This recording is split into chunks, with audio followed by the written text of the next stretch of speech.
Hi, 大家好, I'm Alison. Welcome back to my channel. If you like my video, please subscribe, leave a thumbs up, and send to a friend who also want to learn Chinese. For this video, I will read it twice. The first time, I will read it very slowly, and then I will repeat it with normal speed. If you feel that you can understand everything in the first part, you can challenge yourself and listen to the fast version. And don't forget to check out the description below. There I have the material and the flashcard for this story. Are you ready for the listening practice?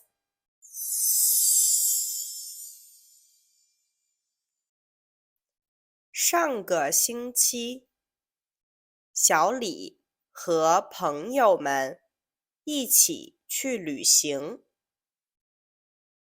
他们之前在网上看到了一个很有名的饭店，觉得看起来很好吃，所以下了飞机，他们就打电话预订这个饭店。可是这个饭店太受欢迎了，只能预订第二天中午11点的位置。第二天，他们很早起床，出门逛了逛，然后就去了饭店。他们到的时候，饭店还没有开门，他们就在门口等了几分钟。门口排队的人很多，他们想，这么多人排队，应该很好吃。进了饭店坐下以后，服务员给他们拿了菜单。菜单上的菜不太多，他们不知道哪个菜好吃，所以又去网上看了看别人的推荐。最后，他们选择了一个套餐和一个小吃。服务员来点菜的时候，看他们点的东西不多，所以不太高兴。小李和朋友们都觉得服务员的态度让他们有点不舒服。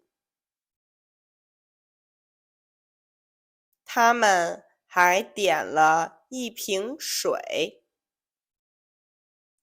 虽然他们有3个人，可是服务员只给他们拿了1个杯子。他们觉得更不高兴了。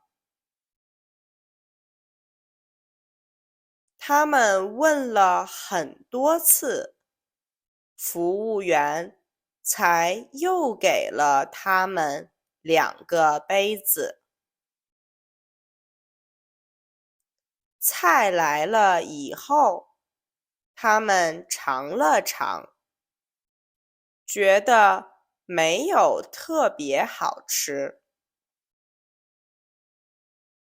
他们对这个饭店很失望。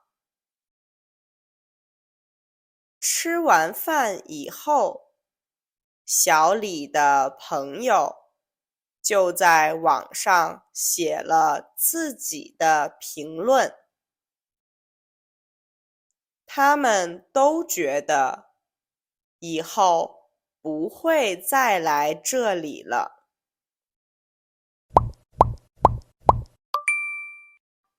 上个星期，小李和朋友们一起去旅行。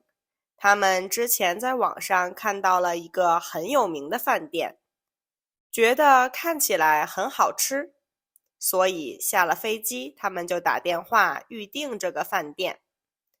可是这个饭店太受欢迎了，只能预订第二天中午11点的位置。第二天，他们很早起床，出门逛了逛，然后就去了饭店。他们到的时候，饭店还没有开门，他们就在门口等了几分钟。门口排队的人很多，他们想，这么多人排队，应该很好吃。进了饭店坐下以后，服务员给他们拿了菜单，菜单上的菜不太多。他们不知道哪个菜好吃，所以又去网上看了看别人的推荐。最后，他们选择了一个套餐和一个小吃。服务员来点菜的时候，看他们点的东西不多，所以不太高兴。小李和朋友们都觉得服务员的态度让他们有点不舒服。他们还点了一瓶水，虽然他们有3个人，可是服务员只给他们拿了1个杯子。他们觉得更不高兴了。他们问了很多次，服务员才又给了他们2个杯子。菜来了以后，他们尝了尝，觉得没有特别好吃。他们对这个饭店很失望。吃完饭以后，小李的朋友就在网上写了自己的评论。他们都觉得以后不会再来这里了。